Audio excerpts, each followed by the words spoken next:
If you haven't watched part 1, it's the first link in the description and on the pinned comment. In the last episode on this island, we got a lot done. We had found 4 of the 5 fuel cans we needed to escape and had established a decent home for ourselves. But there was still loads I wanted to do. By the end of these 100 days, I want to have netherite tools and armor. I want to slay the ender dragon and finally escape from this island. This is 100 days lost at sea. And just like that, we were back on our island. Now I want to start off exactly how we left off in the last part, which was making this underground bunker. And my plans for now were very simple. This bunker was going to be the new home of a cow farm, an upgraded storage system, and also a wheat farm. Of course, as time went on, this would expand and home even more things than what I've just listed. But for now, I wanted to get the basics down. And also, sorry mate, but there's no cannibals allowed. We got part way through designing the interior, but then it wasn't long before we saw the familiar sight of the sunset on this island. On day 40, we finally finished the interior, and it was looking pretty saucy if I do say so myself. But I didn't want to spend too long admiring my own work and started carving out where I'd want the new storage system. It was just a matter now of transferring the items from my old chests to the new ones, and this only took up the whole friggin' day.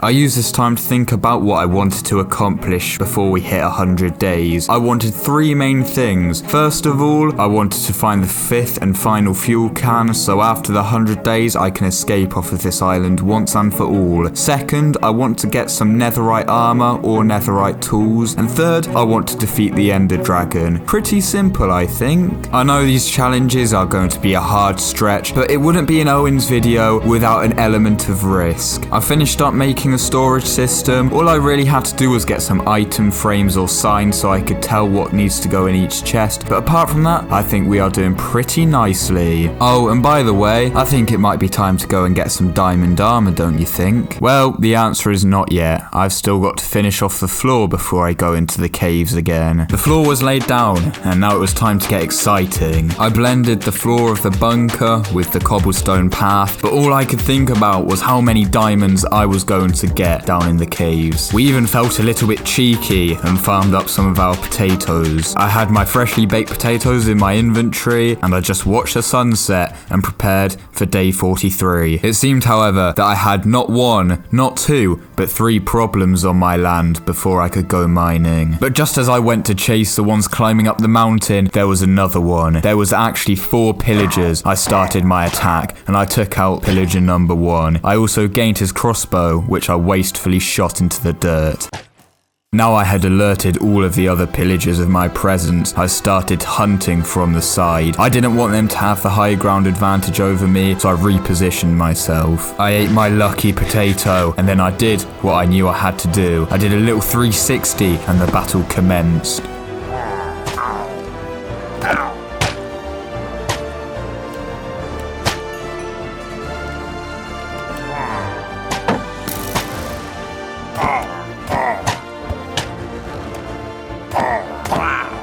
The battle was over, and I had come out victorious, but I got to move on and went down to my mine, as I knew if I stayed there too long, they'd have friends waiting for me. I almost forgot how long this mine shaft was since the last episode, oh my goodness. As a result of me not lighting up the place well enough, I was ambushed by monsters. There were cannibals, there were skeletons, there were creepers. Luckily, I managed to fight my way out, and I lived to see another day. Unfortunately, however, it was becoming a common theme where I would mine for ages and not find any sign of diamonds. Oh, why does this world hate me? It truly seemed that I could find every ore under the sun, apart from diamonds. Now, did I continue to persevere? No. No, I didn't, because I had had enough of finding nothing. What an absolute waste of time. But I woke up and realized one thing. For diamonds, I had to be patient, I had to be consistent. So you know what? I went back into my mine, and well, turns out my patience paid off. I found my first proper set of diamonds and I was over the moon. This was a massive improvement on what I had before. I vowed to myself to keep consistent, and it turns out consistency really is key. key, as I found more and more diamonds the more I went mining. Despite my success, however, my travels did not go untroubled. I was constantly being attacked by cannibals, and even child cannibals, which I had no hesitation in slicing up. These fights were tough, and there were times where I thought I may perish, but I knew if I kept persistent, this would all be worth it. Yes. Double yes. Things were going swimmingly. Get it? Because in this clip I'm going swimming? No, alright then. After making all my subscribers cry, I went on back. And it's fair to say we had obtained a very tasty amount of diamonds. I'm the best around. I dumped off all my stuff, and as you can see, I now had 39 diamonds. What an improvement. But I couldn't marvel in my glory for too long, as we were now halfway through the 100-day challenge. I started to cave out what would be a cow farm, and you may be wondering, Owen, why do you need a cow farm? You've already got a geniusly devised potato farm. Well, this is why. I want to get to enchanting as soon as possible. For that, I need bookshelves, and for that, I need books, and for them, I need leather, and cows are the best way of obtaining leather, so it would be important for me to start a cow farm. And a little while later, the cow farm was dug out. Not the prettiest of places, but honestly, I didn't care. Now all I needed were some cows. I began to gather up some wheat so I could prepare to lure the cows into my horrifically designed cow farm. And once the sun rose to mark a new day, I went on an adventure. It wasn't long before I found my first cow. I was very happy because I thought this process might take a while longer, so I was over the moon. I started leading him over to my bunker. Unfortunately, the cow I had happened to be very disobedient, and it took ages to get him over to where I wanted him. But I knew eventually the time I lost would be outweighed by the reward. And thankfully, the second cow was a lot more obedient than the first one, and a lot of hassle was saved. The day was ended off by letting the two cows have a magical hug. As the sun slowly went down, I only had one thought racing through my mind.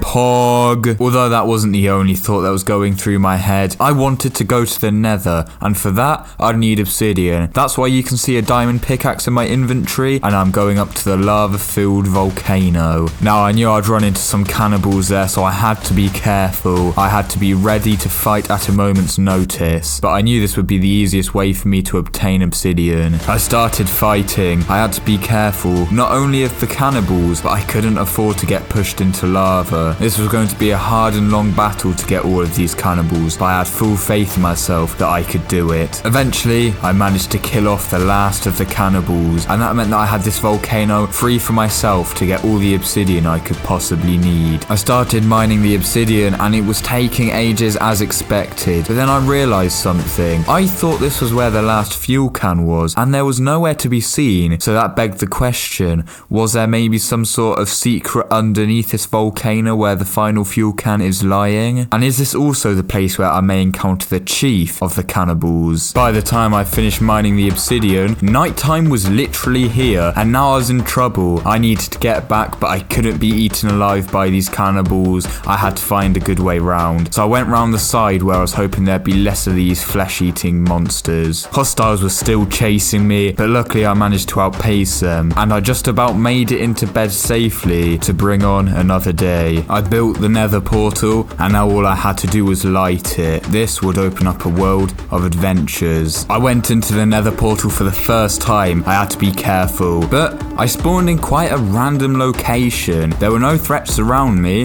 there were only blocks. I started digging a tunnel so I could further understand my surroundings. Eventually I broke through to the other side, and then I realized what biome I was in. I was in that horrible lava death trap biome. So I decided I'm definitely not exploring over here because I hate magma cubes and I hate this biome. Not happening, mate, not happening. I decided in the end to work on a new project in my island. This was going to be a mob grinder. Now if you watch my most recent video, you'll see that the mob grinder I made there worked very well. Well, this one, well, you'll just have to wait and see. The main aim of this mob grinder was so that I could get unlimited XP by killing mobs that drop down. This could be really helpful for me, especially when I get to the stage where I can enchant. Come the next morning, I continued exactly where I left off. This project would be my main focus for the next few days. Owen, roll the time lapse.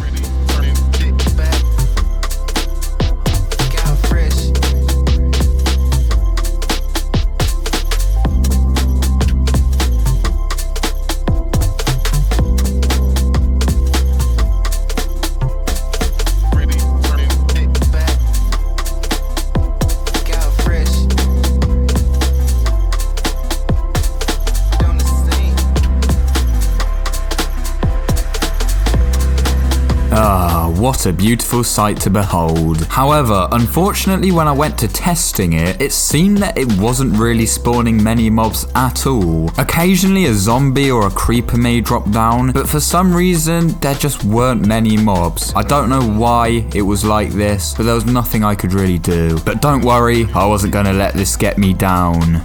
Why can't I do anything right? But that's over now, and it's action time. I needed to find the final fuel can if I wanted any chance of getting off of this island within the 100 days. And I found a secret side passage around the edge of the volcano. This seemed to lead quite far underground, and it was filled with cobwebs and many monsters. There were spiders everywhere and cannibals waiting for me to get in. This would be a tough fight, but surely I'm prepared enough. This was easily my toughest battle yet. There were spiders literally spawning behind me and knocking me into cobweb traps. The foes were working together to take me down. I was getting overwhelmed. My health was quickly diminishing. I was in serious trouble here. I went to back off for a bit. I had to recalibrate my thoughts. I went back to battle but quickly regretted it. My health was at an all-time low in this series. I had to get away ASAP. There's no way I could fight this. Not right now. I'd need diamond armor if I was going to take this on. But I was certain that that would be the place where the final fuel can would lie. But I'd be back there very soon. But for now, it was potato time! Yes! Everyone's favorite time of the week where we collect potatoes. If you like potato time, you should like this video and subscribe for more potato time in the future. But now it's time to get serious. I crafted a full set of diamond armor and I went on back to the volcano. There was no way I was letting that place get the better of me. I rushed on in before all the spiders started spawning. Then I saw something terrifying. There was a massive cannibal right in the middle who I could only imagine was the leader of the cannibals. But my mind was quickly drawn to the 8-legged fiends who were attacking me, and one of them even had a poisonous bite. I was now taking damage very rapidly. I was in, again, some serious trouble. I had to find a way out. My diamond armor didn't mean anything now I had been bit by a poisonous spider. I took cover in a little hole. I tried my best to stay cool and collected, but it was just so hard. I had come so close to death, even with some of the best tools in the game. I was gonna have to switch up my game plan if I was to stand a chance against these spiders. I just kept burrowing, but wherever I tunneled out just led to death. There was just nothing I could do. How could I possibly escape this? I finally made it next to the volcano exit, and I just ran. I ran as fast as my Minecraft legs would let me go. I really had to figure out what to do if I was going to go back in there and get the final fuel can. But I wasn't going to spend too long thinking about that because I had a new mission on my mind. Get netherite. I didn't have any TNT or anything at the moment, so I had to do the old-fashioned way of digging down to level 14. I even managed to collect some magma blocks that I figured could look quite cool in my bunker. After mining for a while, we got very lucky. We had struck netherite. Now I knew to even mine this netherite, I would need a diamond pickaxe. So for now, I left the ancient debris where it stood and went to bed. And when I woke up, I got my diamond pickaxe and got to mining.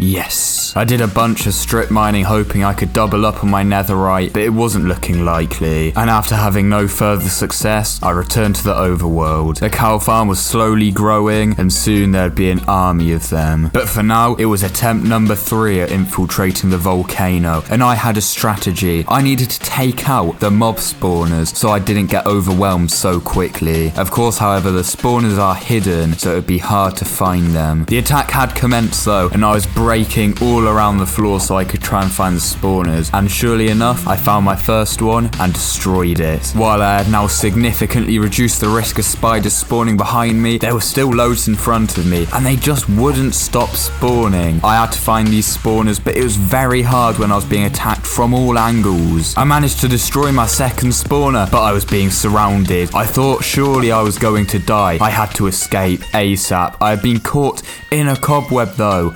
What on earth was I going to do, and how was I going to escape out of this one? Yet again, I was found fleeing as quick as humanly possible. I just couldn't seem to, for the life of me, successfully infiltrate that volcano. Every time I went back, I destroyed more and more spawners, but every time I still had to run away. I was not strong enough, especially when I was getting poisoned. There were just so many times where I'd go in and be on the brink of death. But I knew the more spawners I destroyed, the easier it would be the next time. I was also still very upset over the failure of my mob grinder. It just wasn't spawning mobs at a good rate at all, and I don't know why. One good thing that did happen this day is I managed to make the floor of my bunker a little bit more spicy. On day 63, I crafted and wielded a diamond axe. This weapon would do much more damage than my sword from before, and I was certain this would be what I needed to fully infiltrate the volcano. I was going around destroying all of the spawners, but at the same time being attacked by spiders. I especially hated the spiders that would poison me because it meant I had to back off or I'd be at risk of dying. There were times here where I felt like I was going to die. I even got knocked down to half a heart at one point,